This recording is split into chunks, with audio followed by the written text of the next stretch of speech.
Yes, good morning, everybody. The today's class, we are going to discuss the unit number 3, that is a magnetic testing process and the non-destructive evaluation. Coming to the syllabus point of view, the magnetic particle testing process. What are the different types of materials which have the magnetization capability?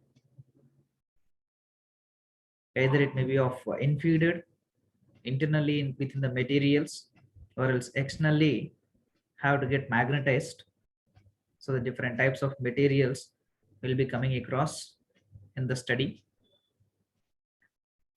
The magnetization of the materials, and after completing the testing process, the demagnetization of the materials for regular usage,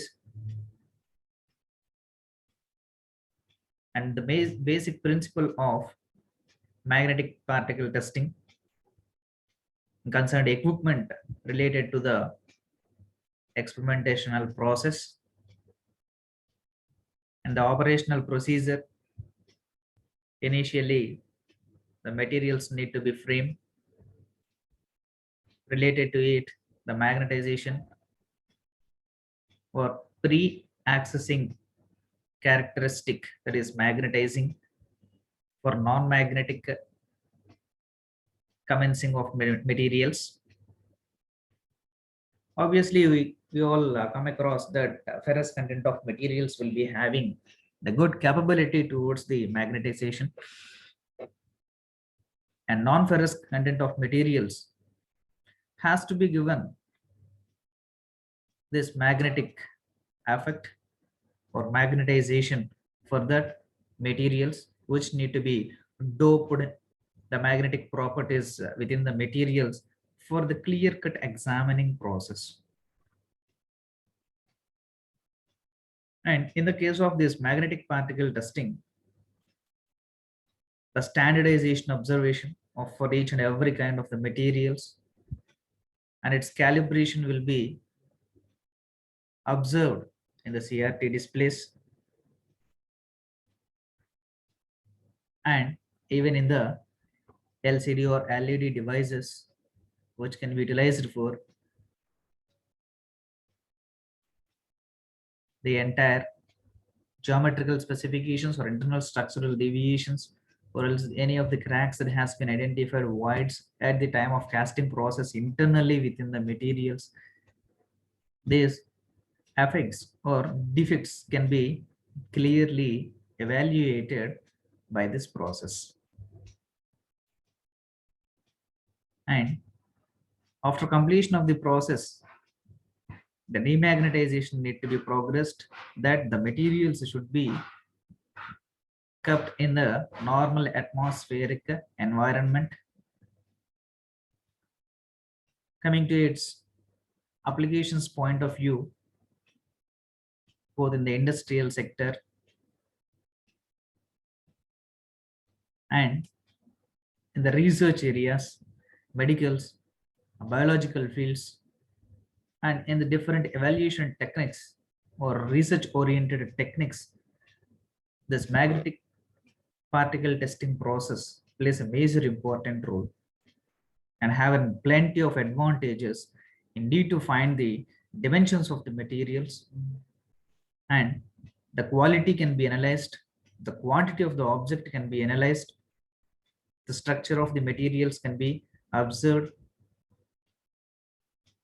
This have the multi opportunities of getting the results when compared to our previous classes, that is liquid penetrant test, radiographic testing processes, and the eddy current testing process which you have been seen in the earlier classes. And even the operational process is very much easy when compared to the previous techniques. The processing steps also will be minuted, and it's in quick accessing results oriented. Directly the examining process can be displayed in the LED or LCD screens or in the oscilloscopes, but it's limiting to some depth of conditions. So almost all the larger parts cannot be examined by utilizing this particular technique. Hence, it's having that minute limitations for examining the highest depth containing objects. And in rest of the cases, it have plenty of advantages, that the examining process is very much clear and it is very much easy. Magnetization of the particles or demagnetization of the particles is very much easy. And process commencement is also can be commenced within the fraction of minutes itself, and results can be obtained very much clearly within the less time zone. So these are the greater advantages, limitations towards the magnetic particle testing process. Coming to the course outline, in the case of this magnetic particle testing process, the basic introductory part. So what are the types of materials can be examined, and what are the other types of materials also can be examined, but prescribed pre-accessing precautionary steps need to be taken for the examining process, and the range of the inspection characteristics will be clearly taught in the introductory part. Coming to the methods of generating magnetic field. So methods here will be having different methods: electrical accessing methods, dynamo accessing methods, AC source of accessing methods, DC source of accessing methods. So we are having different kinds of magnetic field generating methods that we'll be discussing very much clearly in the coming classes. Next one, magnetization and demagnetization of the materials. So upon the exercising of these process, the ferrous content of materials will be very much superior in its magnetic properties when compared to the non-metals or non-ferrous content of metals. So, so hence the demagnetization of the materials is compulsory indeed to place the ferrous content of materials after the examining process.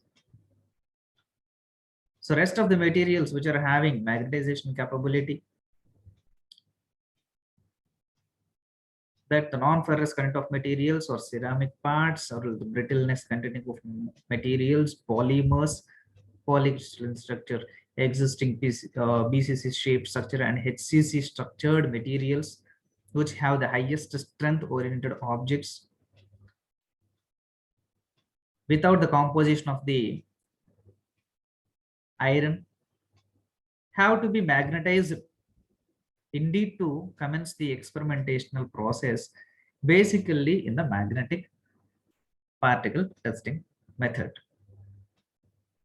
And next the test precautionary steps and the process, the basic principle behind this, what the outcomes that we are going to be measured,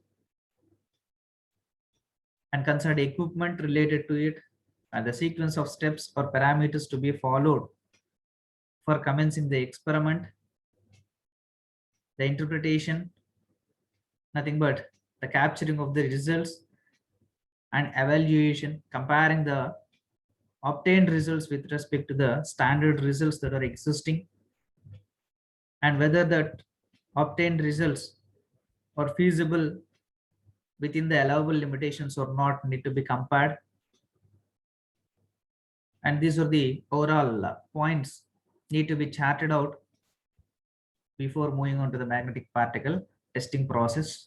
And these are the sequence of steps we'll be having the detailed look in the coming classes with respect to the today's class.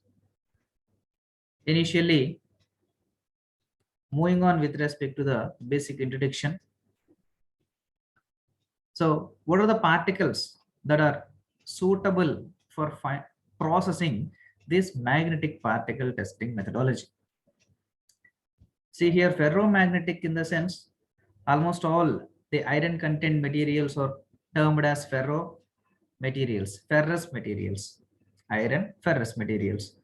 So obviously those are the materials which are dynamically having the magnetic properties underneath it. So if the any highest mechanical properties, sorry, magnetic properties need to be indulged on the ferromagnetic conditions, it's very much easy to dope the magnetic properties into the ferrous content of materials. But this is a bit difficult when need to be processed in the case of this non-ferrous containing of materials. So this entire the materials has been subclassified into 3 different groups. First one is ferromagnetic materials, diamagnetic materials, and paramagnetic materials. Let us discuss what is the strength and what are the materials that are involving in each and every classifications individually. Moving on with the first step, that is ferromagnetic testing process, sorry, materials. In the case of this magnetic particle testing process, the materials which can be very much strongly magnetized,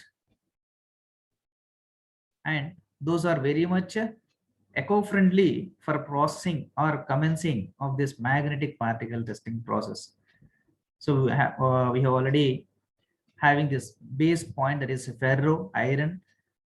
Here the examples clearly specifying that iron, nickel, cobalt alloys, and the precipitation of hardening steels. The steels automatically, these are the materials which are having the composition of iron in minimum percentage to the maximum percentage levels. So that is nothing but 17 to 4 pH. And these are the materials which are non-magnetized in direct proportion to applied magnetic force. See, almost these are the materials which will be accepting the magnetic properties within the its structure itself, and up to this beyond the saturation point part cannot be further magnetized. So up to the allowable limitations only the testing process can be commenced, and beyond the limitations, the allowable limitations, the testing process is limited to a particular extension. And this is having a large positive susceptibility to an external magnetic field.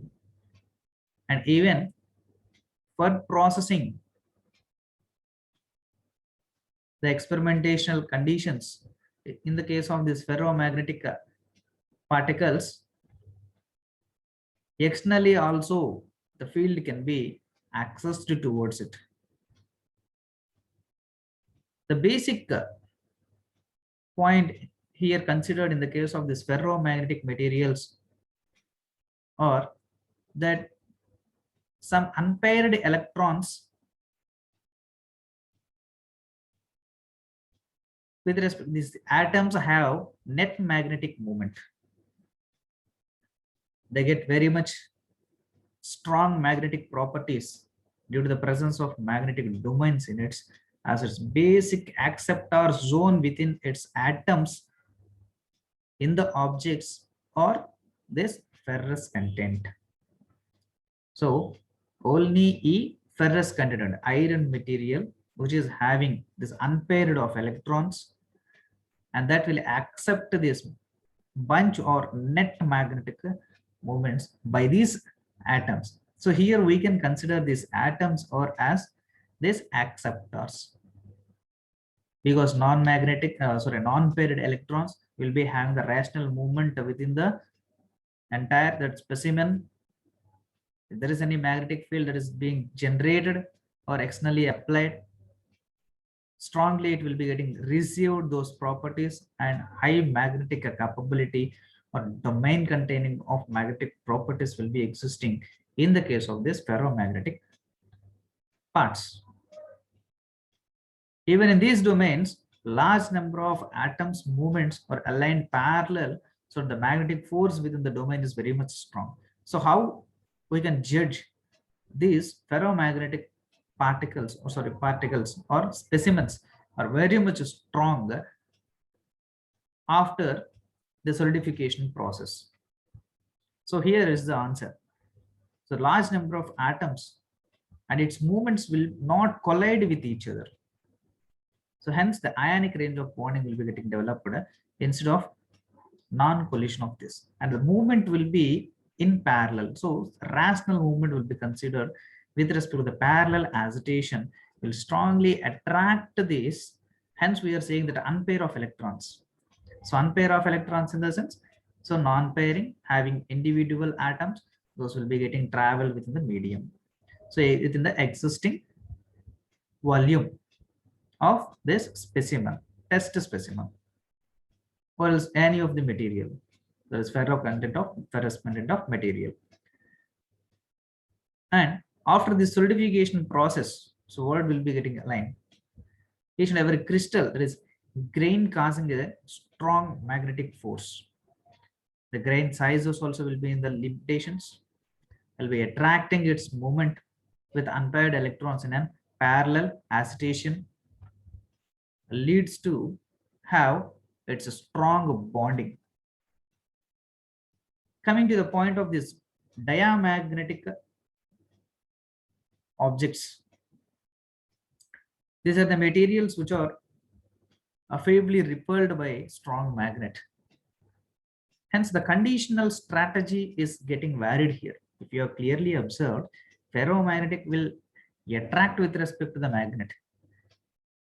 So iron objects మీరు ఏమైనా కానీ తీసుకుంటే ferrous magnetic conditions, magnetic దగ్గర వరకు తీసుకెళ్ళిపోయినా కానీ automatically it will be getting attracted. Coins, that's the best example. But in the case of this diamagnetic, that will be getting repelled. So opposite properties will be existing in that particular objects.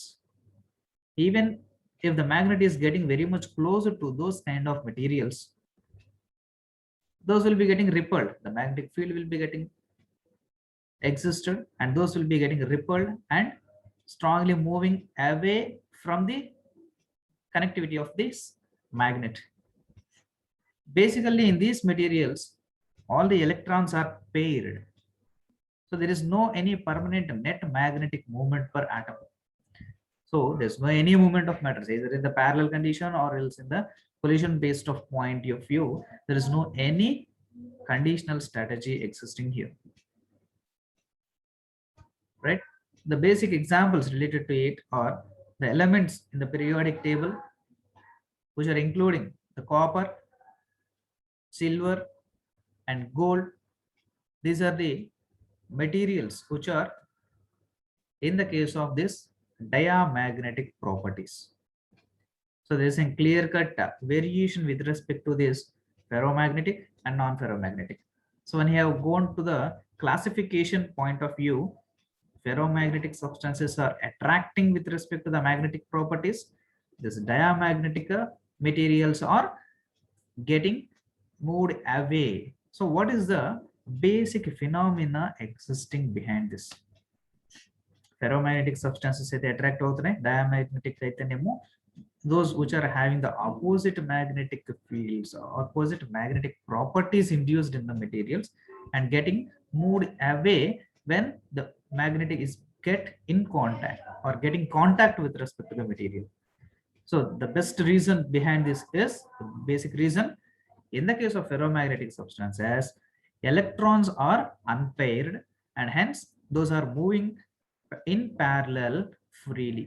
So hence the acceptors will accept the magnetic properties and will be having the strong bonding between the magnetic and next the ferrous content of materials. That's the best, or that's the primitive most reason behind this ferromagnetic objects or materials getting attracted towards the magnetic conditions.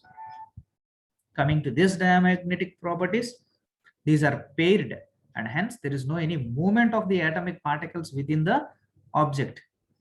Hence will not be accepting the induced magnetic field that is being entering into the object. So that's why it will be getting repelled to the magnetic conditions or field variations. So those are the best deviations. So what are the materials existing behind this? So copper is the best example, silver is best example, and gold is the best example related to the diamagnetic materials. In the case of this ferromagnetic, in the sense, iron composition material, steels,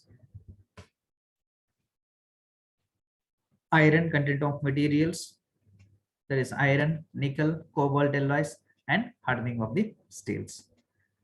And the third one, moving on to the third classification, that is paramagnetic materials. So what are the materials related to this paramagnetics? So these are the materials which will be allowing the magnetic properties into it, but only externally. Within its mechanical properties or within its structural agitations, the materials will not be having the ferrous content. See here for the best example, oxygen will not have the composition of iron. Lithium will not have the composition of iron. Magnesium will not be having the composition of iron. Molybdenum will not be having the composition of iron. Not only these materials, our PVC pipes is non-content of this iron. Polymers, ceramics, titanium, non-ferrous materials, titanium, magnesium, aluminum, molybdenum, magnesium, chromium, etc. materials. These are all the materials which doesn't have the composition of iron. Hence, externally, if it has been induced in its structural limitations with respect to the composition, then it is allowable. So here it is clearly specifying that paramagnetic objects. So these are the materials which can be magnetized. So can have the magnetized, but at the range of this ferro content of materials are getting accessed, will not have that much confined of the properties towards it. And these magnetized properties are very much weak. And these are the best examples: molybdenum, magnesium, titanium, chromium, lithium, oxygen, etc. So these are the different kinds of materials. So we'll be recalling once again materials. What are the materials that can be accessed in the by this magnetic particle testing process? So entire the metals has been classified into three groups. First one is in ferromagnetic, second one is diamagnetic, third one is paramagnetic. So what is meant by ferromagnetic? In the sense which will be having the iron as a base composition in the materials. Best examples are nothing but the iron, nickel, cobalt, and these are very much strongly magnetized. And the reason behind its magnetization is nothing but ferromagnetic materials have unpaired electrons, and these atoms will be having the highest domain, causing the grain size and perfect ratio of accepting these ferromagnetic properties. Second one, it is in diamagnetic. This is completely repelled with respect to the magnetic field generation because the electrons are paired here and hence no acceptor category existing here. Best example, copper, silver, and gold. And in the paramagnetic, in the sense, upon magnetization, that is nothing but externally doping conditions. We'll be calling this doping conditions. Addition of the properties to the materials is called doping. So doping of magnetic properties into the materials will cause the magnetizing capability. And other than that, in the normal conditions, the materials will not be having the iron composition and even the acceptance of these magnetic conditions. And even though the materials are magnetized, those will be very much a weak in strategy. All right. So these are the materials. Next one, coming to the magnets. So up to now we have the detailed look related to the materials. What are the materials that are having for testing agitation? But indeed to have test, so magnets are necessary. So what are the types of magnets that we are having? First one is the permanent type of magnets, and second one is an temporary case of magnets that are existing. So what are the terms related to the permanent agitation, and what are the terms related to the temporary range of operations? Will be having the detailed look here. Coming to the Alnico series, there is metallic structures. The composition will be existing here is 8% of the aluminum, 14% of the nickel, 24% of the cobalt, 3% of copper, 1.25% of titanium, and the balance of iron. So at most 50% will be of iron. In the case of this permanent strategy, 50% of the composition will be occupied by the iron content, and rest of the materials are nothing but the aluminum, nickel, cobalt, copper, and titanium. And these terminology related with respect to the metallic strategy. Next one, the second type is an indox family, ceramic type. Ceramic type, which will be having the highest ductile in nature, ductile in its mechanical properties. See here, always we need to observe the properties related to the mechanical conditions. So entire the operational process is scheduled in non-destructive category. So non-destructive in the sense here, it's clearly assuming that the instrument which we need to be measured, so we'll be calling the specimen which we need to be measured, will not be deviated in any of its deformations. So here, in the case of these magnets, the permanent agitation will be having the composition of this 50% of the iron and rest of the composition with different sources such as aluminum, nickel, cobalt, copper, titanium, and miscellaneous remaining 0.75% of remaining. Coming to this ceramic strategy produced by this calcination of barium, lead, and strontium ferrite, compaction, and final sintering. See here, ceramic, it is clearly specifying ceramic. So ceramic in the sense powdered strategy. All these materials will be on a combination, will be mixed or blended. So the concepts will be related, a little bit will be related to the MMS subject, to our MMS subject. See here, sintering process, compaction process, blending process. So these and all are the terminologies that we have studied in our MMS subject last unit, that is powder metallurgy. So there we have a detail. Entire that 6th unit will clearly specify you related to the powder metallurgy concepts. So in the indox family ceramic, entire this composition of the materials will be blended in the sense mixed up thoroughly with respect to the powder strategy. Next one, the compaction. By the addition of this edible solutions, indeed to get the perfect solid nature, and finally those will be having some pressurized conditions to get that perfect solidification natures. That is the sintering process.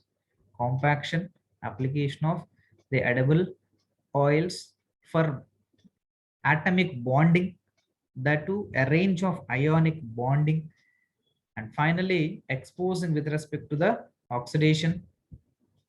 And it is has been centered by the application of the major this application of forces, or nothing but application of these pressures to a particular holding up, by applying the pressure holding up to a particular time period for getting the final dimensions towards it. So hence, related to this ceramic family, entire this composition will be started in the powder stage, and next converting that powder stage to the solidification nature. Before itself, that casting process is preferred.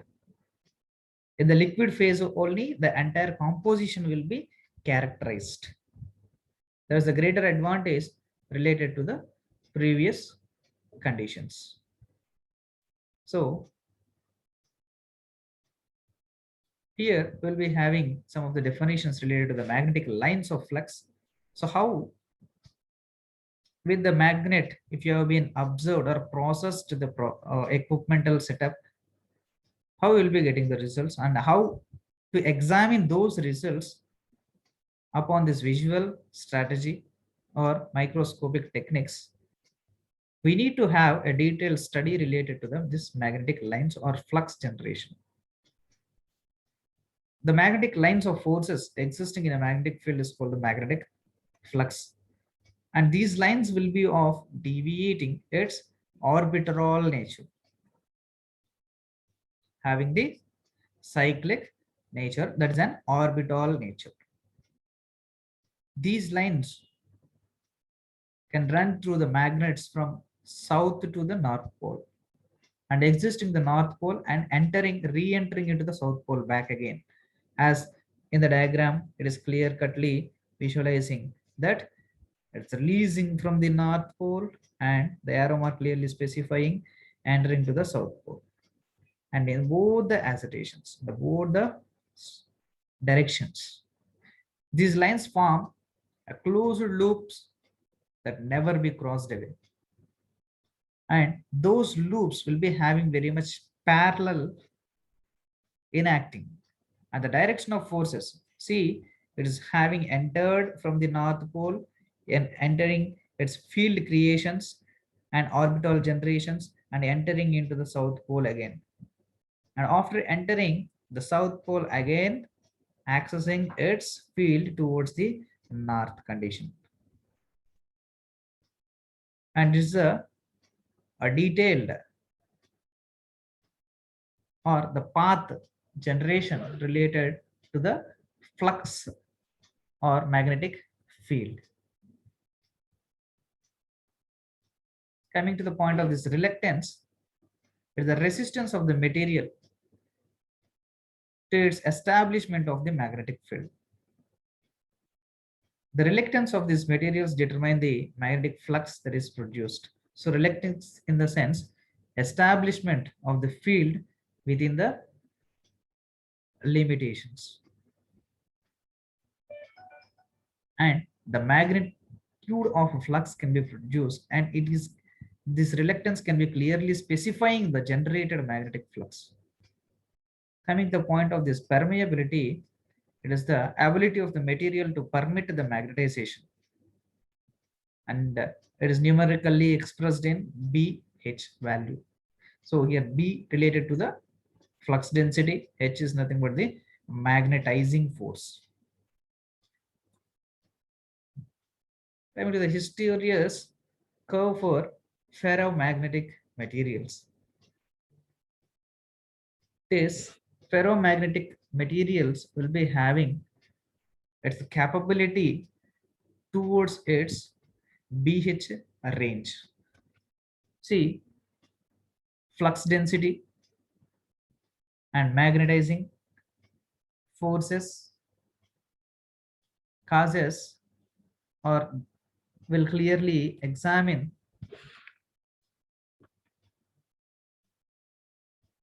the origin of the strength or the movement of this field variations within the different kinds of materials. That is in ferromagnetic, diamagnetic, and heteromagnetic.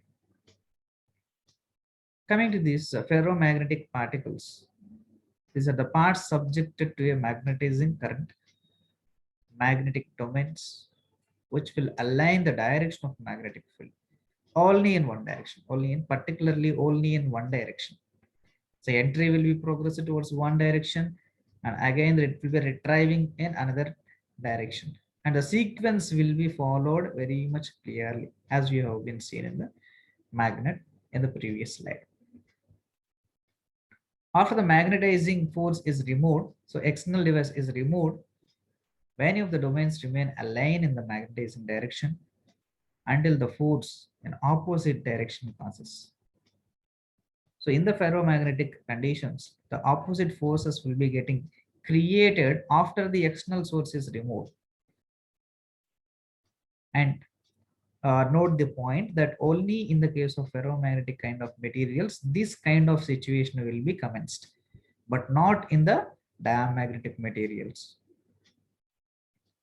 And the obtained forces that is required to return these magnetic domains on the random orientation is called cohesive forces. Cohesive forces. See, entering back from upon magnetization, B plus, the direction will be like this. And this is the causing residual magnetization by the external source is being commencing. And this is these are the cohesive forces that are being developed within the material after the external source has been cut off. Nothing but magnetizing from the external source has been cut off. So that is related to the ferromagnetic conditions. And how this magnetization is being progressed. So what are the different kinds of methods that are existing for generating the magnetic field within the objects, either by permanent magnets or temporary magnets, and upon holding by the clamping devices, and only by utilizing the electromagnets, that is nothing but the doping conditions. See, upon rubbing only in one direction by the magnet on the non-ferrous content of material, the properties will be getting transferred to that particular materials also to some extent, and will be extending to its properties. So we are having two different kinds of methods that the field need to be generated, or for generating the magnetic field. There is direct magnetization and indirect magnetization.